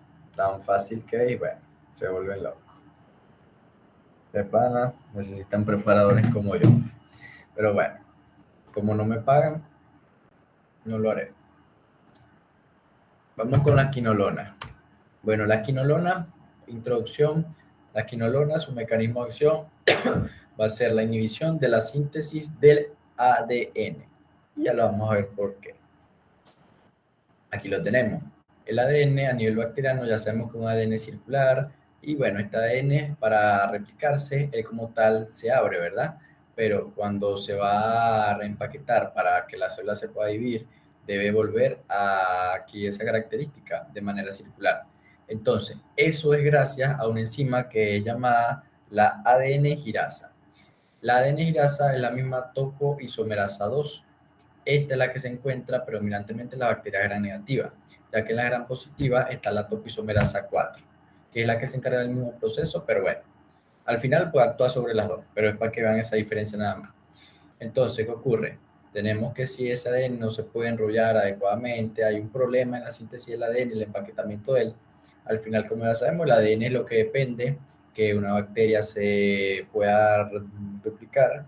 Y bueno, si está alterado todo ese material genético, al final la bacteria no se duplica, termina muriendo y bueno, por lo tanto, podemos decir que las quinolonas serían ¿qué? Un bactericida también, porque están actuando en partes vitales de la bacteria, al igual que la penicilina, que era en la pared, es vital por lo de la presión osmótica que hace que estallen, al igual que la de la aminoglucosio, que inhibe la síntesis de proteína, y aquí actúan más profundo, ya es en la ADN. Entonces, quinolona, mecanismo de acción, inhiben a la enzima que ya les dije, ADN girasa, topoisomerasa 2, era topoisomerasa 4, que es la gran positiva, pero al final es la misma vaina.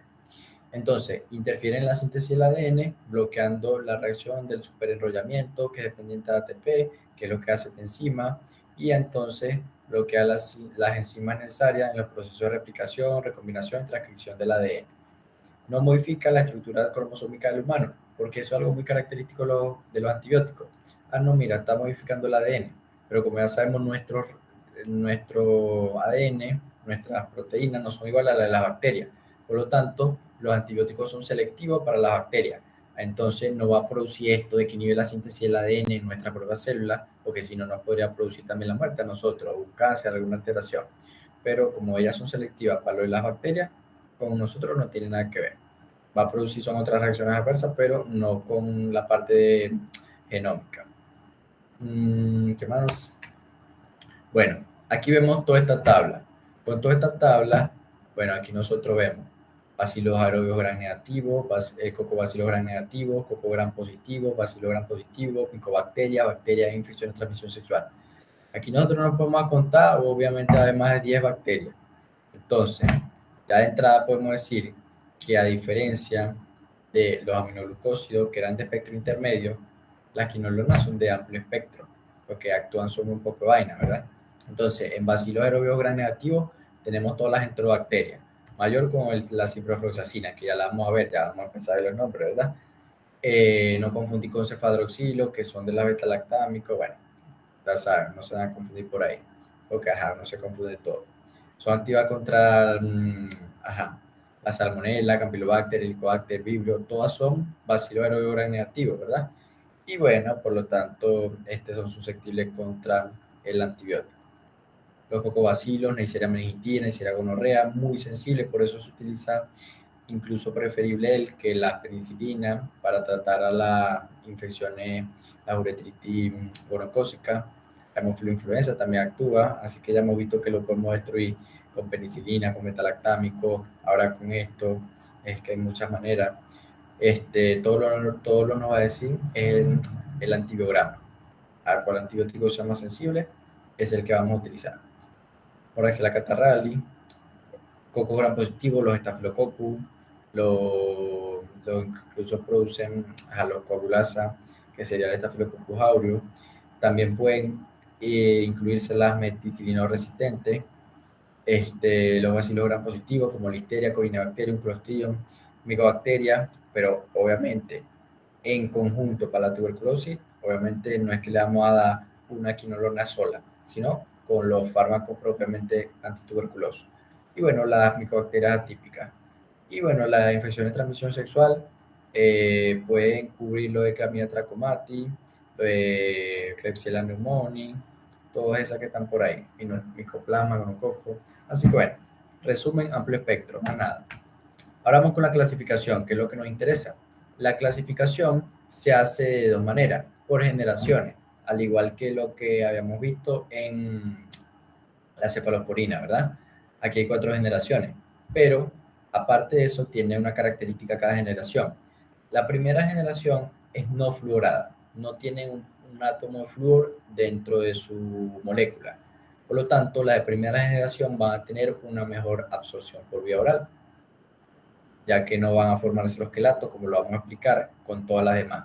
Las demás son fluoradas, tienen ese átomo de flúor que tiene una carga negativa, y por lo tanto vamos a ver que no debemos dar este tipo de medicamentos cerca de las comidas, y cerca de las comidas sobre todo, por ejemplo, como lácteos, quesos que tienen calcio, o alimentos ricos en hierro como las carnes, porque ya sabemos que esos son cationes, y si se combinan con el flúor, que es un anión, se forman lo que llamamos como un quelato, y eso lo que va a hacer es dificultar la absorción del antibiótico.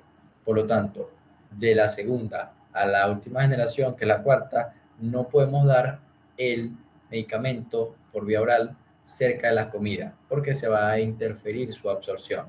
Eso ya lo vamos a repasar de todas maneras, pero bueno, entonces, aquí son bastante pocas y son fáciles porque todas terminan, bueno, a partir de la segunda generación, todas terminan en sino o sina, pero aquí lo coloco ya así como sino, porque uno por ahí nombra, la ciprofloxacina, que no sé qué, bueno, en realidad es ciprofloxacina.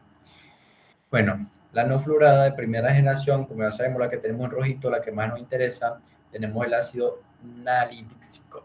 El ácido nalidíxico, bueno, de aquí se le fueron haciendo las modificaciones y se fue fluorando, se le fueron haciendo otras modificaciones químicas y se fueron obteniendo el resto de la generación. Pero como tal, la molécula original fue esta, el ácido nalidíxico, todas provienen de este precursor. Otro que tenemos, el ácido oxolínico, el ácido pirimídico, pero el más importante es el ácido nalidíxico. De segunda generación, tercera y cuarta, todas son fluoradas, ya sabemos que tiene el problema con la formación de los quelatos y por lo tanto no la debemos dar cerca de las comillas. De segunda generación, la más importante, la ciprofloxacina también. Todo el mundo ha escuchado la ciprofloxacina, se ha tomado cefadroxilo, ampicilina, que son las más comunes, que ya la hemos visto, ¿verdad? Y bueno, aquí la tenemos otra vez, la ciprofloxacina. También está el norfloxacino, pero más importante es la fluorada de tercera generación, tenemos el lomefloxacino. Y de cuarta generación, el levofloxacino, que este también es muy, muy importante. Al igual que los aminoglucósidos, él es el único de todas las quinolonas que tiene efecto postantibiótico, ¿verdad? De los aminoglucósidos, sí eran prácticamente todos que tenían efecto postantibiótico. Pero de las fluoradas, perdón, de las quinolonas, él es el único que tiene efecto antibiótico. Entonces, se aprende en primera generación, no fluorada. El prototipo ácido nalidíxico. Segunda, tercera, toda fluorada. De segunda generación, ciprofloxacina. Tercera, lomefloxacina. Cuarta, levofloxacina. Y este particular, porque tiene efecto antibiótico. Entonces, la farmacocinética tienen buena absorción por vía oral porque, ajá, a diferencia de los aminoglucósidos que eran policationes, ellos no. Siguen teniendo un átomo de flúor, pero como es uno solo, bueno, no hacen tanta interferencia en la absorción. La interferencia va a ser cuando se da con un alimento y sobre todo con lo que dijimos, ricos en cationes como calcio, hierro, zinc, magnesio, todo. Por lo tanto, se da fuera de las comidas. Biodisponibilidad va a depender entonces de eso y puede ser entre un 50 y 95%. Así que bastante bueno. Se distribuye poco, pero alcanza niveles adecuados en órganos como pulmones, bronquios, riñón y óseo. Esto lo vamos a ver muy importante al final, que es una de las contraindicaciones, sobre todo en los niños, porque ya vamos a ver que se acumula el hueso específicamente en una parte, que es la placa epifisiaria, el cartílago de crecimiento, y allí produce una erosión de este cartílago y lo que hace que si lo damos en los niños puedan presentar talla baja. Y bueno, también lo de los tendones, que ya eso lo vamos a ver más adelante. Esas son las principales reacciones adversas y buenas contraindicaciones. La unión de proteínas plasmáticas es variable, así que eso no nos importa. Vida media, esta sí va aumentando la vida media, A diferencia de los aminoglucósidos que habíamos dicho que era de 1 a 3 horas, estas ya son, mira, 4, 14 horas. Por esto sí, la mayoría de las veces se mandan es 2 veces al día cuando máximo. Atraviesa la barrera placentaria y se elimina por la leche materna, en dado caso de que, bueno, la madre en lactante esté dando leche, esté amamantando, obviamente se elimina por ahí. Esto debe ser ¿por qué? Porque él es es una base débil. Y como ya sabemos que la leche materna tiene un pH ácido, se forma allí una trampa iónica y se puede eliminar cierta cantidad del fármaco por ahí. Y bueno, en el bebé podría tener algunas alteraciones porque a nivel óseo también podría agarrarlo por ahí, el bebé pudiera tener también una talla baja. Eliminación mixta, bueno, aquí sí cambia la cosa, ya toda la que habíamos visto anteriormente era renal principalmente, aquí sí es mixta, hepático y renal. A nivel hepático se forma lo que sería, la fluoroquinolona. Ahora los mecanismos de resistencia, ya ustedes saben el mismo cuento, ¿verdad? Podemos tener enzimas codificadas por plásmido, podemos ver que las bacterias gram negativas disminuyen su permeabilidad, afectando el paso del antibiótico a través de la membrana, o los mecanismos de expulsión, que son las llamadas bombas de flujo. El antibiótico entra, pero aquí le agarra otro y lo saca. Obviamente todos son mecanismos activos, por lo tanto requieren de energía. Entra, sale y al final no llega aquí hacia el núcleo, porque, bueno, hacia el citoplasma donde está donde está, perdón, está hacia el núcleo, porque, bueno, el nucleoide, porque actúa sobre la síntesis de ADN. Y bueno, si no llega al final aquí, sino que entra, sale, entra, sale, entra, sale, entonces al final no tendría ningún efecto. Entonces aquí son los mismos mecanismos prácticamente para todo. Encima, la vaina de que altera la permeabilidad por las porinas o de bombas que lo sacan. Por eso le digo, estas tres es prácticamente común para todas las bacterias que hacen resistencia. Así que por eso la doctora dijo, apréndanse esa, porque en realidad hay muchas más, pero esas son común para todas, la mayoría de las veces. El uso clínico de las quinolonas, lo que yo les había dicho. Al igual que los aminoglucósidos, las quinolonas se utilizan para el tratamiento de las infecciones urinarias. Esa es su principal indicación, al igual que los aminoglucósidos, ¿verdad? Y también para las infecciones de transmisión sexual, obviamente, porque se utiliza eso. Pero sobre todo, ¿de qué tipo? Aquí las vemos: gonorrea, clamidia, chancro. Y infecciones gastrointestinales, infecciones cutáneas, infecciones óseas, respiratorias, profilaxis en la guerra bacteriológica, que es contra el antrax, el cólera, la peste, brucelosis, taluremia. En realidad no es que haga un tratamiento, porque una persona que ya tenga una infección por antrax, el tratamiento que se utiliza para antrax es la penicilina. Pero si es una persona que se sabe que está en contacto con un paciente que ha sido diagnosticado con antrax, para evitar que haya una transmisión ahí, que la persona lo pueda desarrollar de manera preventiva, como eso ya lo explicamos también en la primera clase, los tratamientos profilácticos, todo eso, se da estos antibióticos para evitar de que la persona llegue a desarrollar una infección. Pero apréndanse lo primero: infecciones urinarias y de transmisión sexual. Y el resto es como que se puede utilizar también, pero ya sabemos que los principales pueden ser otros. Contraindicaciones de la quinolona. Niños y adolescentes, lo que les expliqué. Ella se llega muy bien al hueso, al cartílago del crecimiento, produce una erosión de este cartílago y hace que, bueno, no se pueda desarrollar, no pueda crecer los huesos largos, haciendo que las personas puedan quedar con una talla baja. Por eso a los niños y adolescentes está contraindicado, porque como ellos están en fase de crecimiento, si le damos algo que altere ese proceso, al final puede quedar con la talla baja y eso ya es algo que no se puede quitar, bueno, es irreversible. En pacientes con insuficiencia hepática y renal, ¿por qué? Porque por allí es donde se elimina. Si están dañados estos órganos, se acumula y, bueno, pueden producir reacciones adversas medicamentosas por sobredosis relativa. Ancianos con lesiones neurológicas, bueno, también altera esas cosas por ahí, quién sabe cómo será, pero eso lo puedo saberlo. Y antecedente de hipersensibilidad. Como ya sabemos, todos los fármacos pueden presentar alguna reacción alérgica. Otra serían las gastrointestinales. En el quiz van a ver que lo preguntan así: ¿cuáles son las principales, la dupla de las reacciones de la quinolona, verdad? Bueno, colocan lo del cartílago de crecimiento, algo así vi que lo colocaban, y de molestia gastrointestinal. que esto es una vaina también fija para todos los medicamentos que sean por vía oral, porque producen irritación en las mucosas, todo eso. También tenemos alteraciones hematológicas, que son menos frecuentes, pero pueden producir alteraciones hematológicas a la baja, la mayoría de las veces, y en caso de la eosinofilia, que sería la alta, a una elevada de los eosinófilos, pero lo demás es a la baja. Produce una leucopenia, una disminución de los glóbulos blancos, produce una trombocitopenia de las plaquetas, también podría llevar entonces una consecuencia grave como hemorragia, anemia hemolítica, bueno, todo eso.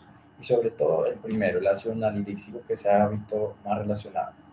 También alteraciones hepáticas, aumento de la transaminasa, por lo mismo, por el metabolismo que se haya, si se acumula, produce daño hepático, alteración del electrocardiograma, se dice que hay una prolongación del intervalo QT, y es ¿por qué? Porque ellas tienen la capacidad de alterar la fase del potencial de acción, donde se activan los canales de potasio, disminuyendo su conductancia y haciendo que la repolarización sea más lenta, ¿verdad? Y por lo tanto, si es más lenta la repolarización, se amplía el intervalo QT.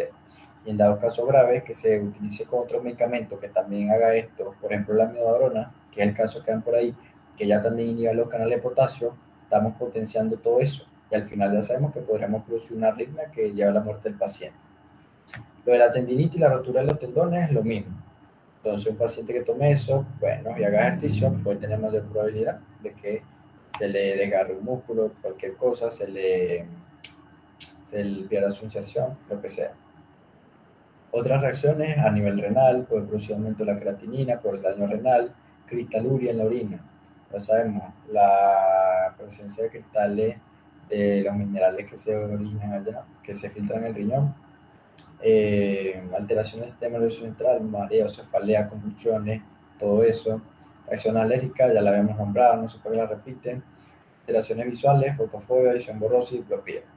En realidad es puro para saberlo, porque lo principal que van a preguntar es lo que leí, lo que altera el crecimiento por lo del hueso, también podrá preguntar lo de los tendones, pero lo otro que es lo de la gastrointestinal. Pero las interacciones medicamentosas, que era lo que yo les había dicho, que nos explica lo de que no se puede hacer que las comidas, por ejemplo, como hacemos que tienen flúor, lo de segunda generación adelante, es negativo si lo combinamos con un alimento que tenga cationes, calcio, por ejemplo, la leche, el queso, aluminio, magnesio, hierro, zinc, la carne, y bueno, se forman esos quelatos que, o cualquier otro suplemento que tenga carga positiva, se crean esos quelatos e impiden la absorción del medicamento. La teofilina y la cafeína se dice que ellas son inhibidores metabólicas, lo que podría hacer que se produjeran reacciones adversas también de sobredosis relativa. Anticoagulantes, ya dijimos que potencia los efectos de los anticoagulantes, por lo tanto podría producir una hemorragia. Y el ejemplo que lo colocan es con la warfarina. Y con la iboxina, que también potencia su efecto, que ya bloquea la bomba sobre TPasa en el miocardio. La sulfamida y el trimetoprim es más corto, pero básicamente ellas van a cambiar su mecanismo de acción. La sulfamida y el trimetoprim, ellas van a actuar sobre la inhibición de la síntesis o el metabolismo de los folatos, que son cofactores que son necesarios para la función de la bacteria, el tetrahidrofolato. Ellas la van sintetizando, pero como estos medicamentos, estos antibióticos tienen la capacidad de inhibirlo, la bacteria puede presentar problemas. Pero en realidad, como eso no es algo esencial para ella, las sulfamidas y el trimetoprim, ellos no son bactericidas, son bacteriostáticos, así sean concentraciones altas, lo que sea. Porque es que, como les digo, como les expliqué en la primera clase, no es lo mismo que le ataquen a uno el corazón que a que le ataquen un miembro, ¿verdad? Te pueden cortar un dedo o lo que sea y no te vas a morir de eso, pero te dan una puñalada en el corazón y bueno, te mueres. Aquí es más o menos eso, todo lo que ya hemos visto, betalactámico, quinolona, aminoglucosio, actúan en sitios vitales en la bacteria, ¿verdad? En ADN, en pared celular, en proteínas, pero esto como es un cofactor que es necesario pero no esencial, bueno, al final la bacteria lo que hace es que deja de crecer o deja de reproducirse y se queda ahí en un estado de meseta en cuanto a su fase de crecimiento.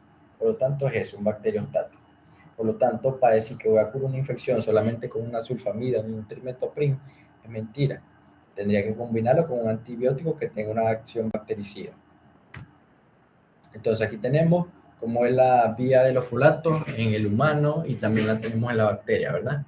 En el humano la vemos aquí, tenemos que los folatos provienen de la dieta, se convierten en hidrofolato y por la hidrofolato reductasa humana se convierte en el tetrahidrofolato, que es la vitamina, es el ácido fólico, la vitamina, ¿cuál es que era esa? La vitamina 9. Ajá, creo que era esa. Pero bueno, la bacteria también lo necesita, y por lo tanto, si nosotros inhibimos eso, vamos a detener su crecimiento. Ajá, la vitamina B9, el ácido fólico. Ajá, entonces, puede actuar en dos sitios. Las sulfamidas actúan en la primera reacción. Tenemos a la pteridina con el ácido paraminobenzoico que se unen y forman el ácido dihidroteroico. Entonces, las sulfamidas actúan aquí y ellos inhiben a esta enzima, la dihidroteroato reductasa. Es la primera reacción que ocurre para la síntesis del tetrahidrofolato. Entonces, aquí la estamos bloqueando como desde la raíz. Pero bueno, para potenciar el efecto, pudiéramos colocar el trimetoprim que la inhibe más adelante, porque vamos a suponer que ajá, ya colocamos esto aquí, pero quedaron otras moléculas de esta que pueden seguir por la vía. Entonces, aquí donde está el ácido hidrofolato que se convierta en el tetrahidrofolato, el ácido tetrahidrofólico, utilizamos el trimetoprim que inhibe a la dihidrofolato reductasa y bueno, aquí termina de bloquear la reacción al final para que no esté esos cofactores de ácido fólico que son necesarios para las funciones bacterianas y por lo tanto se inhibe su crecimiento. No la mata, pero la frena. Entonces, otro cofactor del ácido fólico, la timidina, la purina, la metionina, pero esto en realidad lo que nos importa porque aquí es donde actúan los medicamentos. En realidad ni siquiera creo que pregunten tan específico así, pero bueno, en realidad lo preguntarían es lo de la síntesis del ácido fólico y ya. Entonces, aquí está lo de la sulfamida, bloquean la síntesis del ácido fólico mediante la inhibición de la hidroxteroico sintetasa y el trimetoprim en la hidrofolato reductasa. La asociación de ambos, porque como yo les dije, me gusta utilizar los combinados, aquí ya vemos algunos nombres, el sulfametoxazol es el más utilizado, el que como tal se conoce más, porque en realidad hay bastante, pero la característica que tiene es que todos empiezan así, por sulfa, y ya uno se ubica. Y el trimetoprim si es uno solo y ya. Produce un bloqueo secuencial de la síntesis del ácido fólico bacteriano que refuerza el efecto antibacteriano. Y bueno, aquí va a haber un sinergismo de sumación. ¿Por qué? Porque coloco cualquiera de los que vimos antes. Inhibidores de la síntesis de pared, de la síntesis de proteína o lo que sea, con este que lo que hace es dificultar más lo que sería la supervivencia de la bacteria. Al final, como cada quien actúa por su lado, vamos a tener eso, un sinergismo de sumación. Entonces, la sulfamida, la clasificación, bueno, tenemos las que se utilizan por vía oral, que serían aquellas más utilizadas, son de acción rápida, tienen una vida media, bueno, más o menos moderada, de menor de 6 horas. La más utilizada, bueno, el sulfamethoxazol, y bueno, está también la sulfadiazina, que ellas tienen una acción un poco más prolongada, de 11 a 18 horas. Estas que están aquí, como ella ve, ni las remarcan, pero ya ustedes se ubican. Si piensan por sulf, bueno, es una sulfamida y el mecanismo de acción va a ser lo mismo. Lo que cambia aquí es la vida media, pero no creo que eso lo pregunte. No absorbible, acción intestinal, tenemos esta otra que tiene los nombres más feos, y de uso tópico la sulfadiazina argéntica, que nos explicó la doctora que ya se utiliza en la profilaxis de las quemaduras. Hacemos que la quemadura, obviamente la persona tiene mucha mayor probabilidad de agarrar cualquier infección. Entonces, la utilizamos así de manera tópica, no para evitar, si ya hay una infección, no para evitar no para curarla, sino que para evitar que esa infección siga progresando. ¿Por qué? Porque hacemos que actuaría como bacteriostático allí tópicamente y bueno, frena la infección y por otro lado la estamos eliminando con un bactericida. Bueno, otro que tenemos aquí, el clotrimoxazol. Bueno, en realidad, ajá, no es el clotrimazol, que eso es otra cosa, pero me imagino que también entra aquí. Pero las que más utilizamos son estas. Esto es una comparación. El sulfametoxazol contra el trimetopril. Entonces vemos que este tiene buena absorción por vía oral, sobre todo en el intestino delgado, amplia distribución, se une más o menos a proteínas plasmáticas y tiene la característica de que desplaza la bilirrubina en el recién nacido. ¿Qué puede ocurrir entonces? Que el sulfoametoxazol en los recién nacidos puede producir ictericia.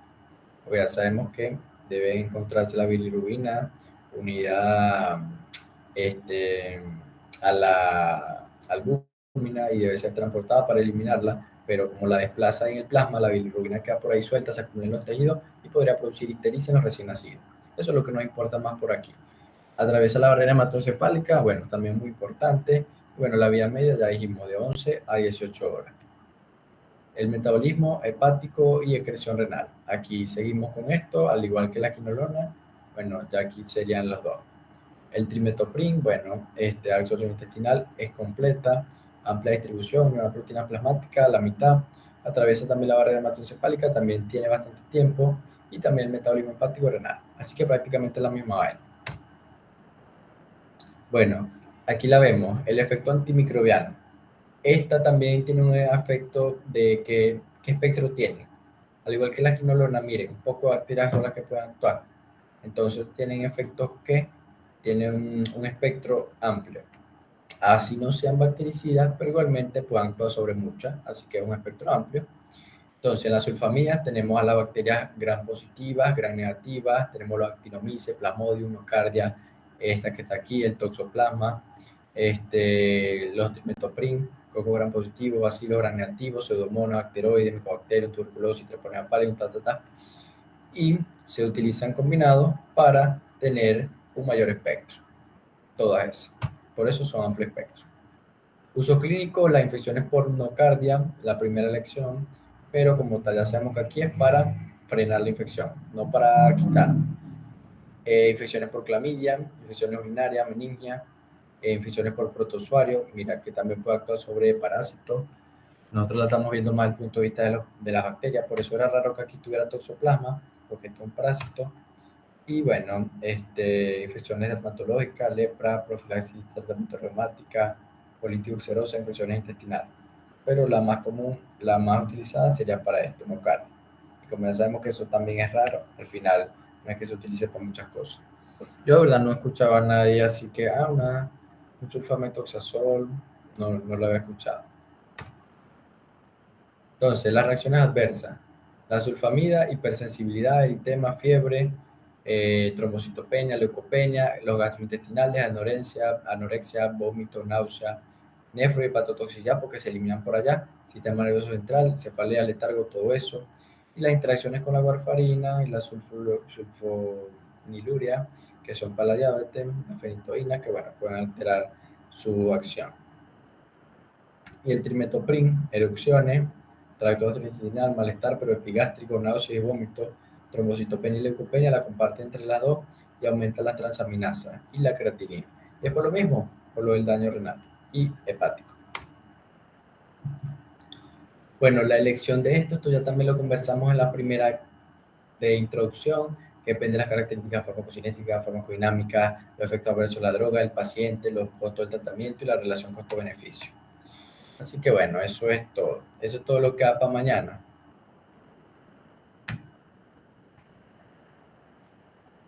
Ya que voy a cerrar y lo voy a poner aparte para subirlo aparte. Porque ahorita como vamos a repasar lo de patología, para que no quede todo ligado. Vamos entonces a resolver esto que está aquí. Bueno, esto lo fuéramos dejado para ponerlo en el video, pero bueno, ok, ya se jodieron. Vamos a dejarlo aquí aparte, vamos a conversarlo aquí para que veamos la respuesta porque algunas están malas.